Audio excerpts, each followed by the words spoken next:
What's up guys, it's Cody over at Form First Fitness, just dropping another quick garage tutorial. Today we're going to talk about Pendlay rows. So Pendlay rows are a great upper body, upper back movement. We're going to hit the traps, we're going to hit the rhomboids, and we're going to force some stabilization from that shoulder blade or that rotator cuff.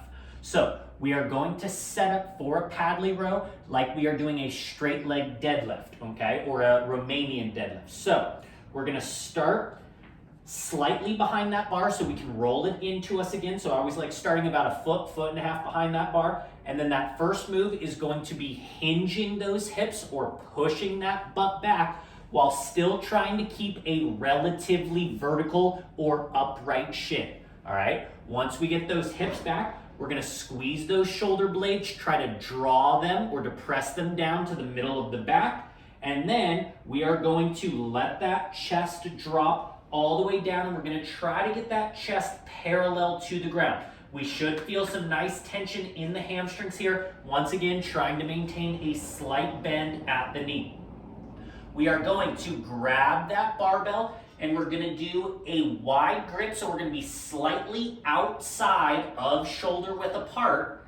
And then we're going to row that bar in, but we're still going to keep it about 6 inches from the shin. I almost want you thinking you are rolling that bar in so it is directly under the sternum, okay? Or that midpoint in your chest.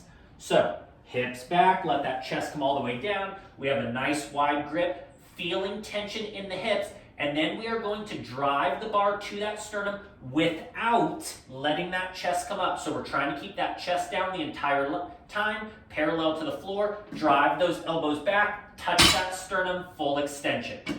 Drive that bar up, touch that sternum, full extension. So notice I am trying to keep this as controlled as possible, trying to keep as little movement coming out of my hips and out of my knees. So with that, start nice and light, get a feel, get a flow for the weight before you increase repetition or increase weight. If you guys like the video, make sure to like, comment, and subscribe.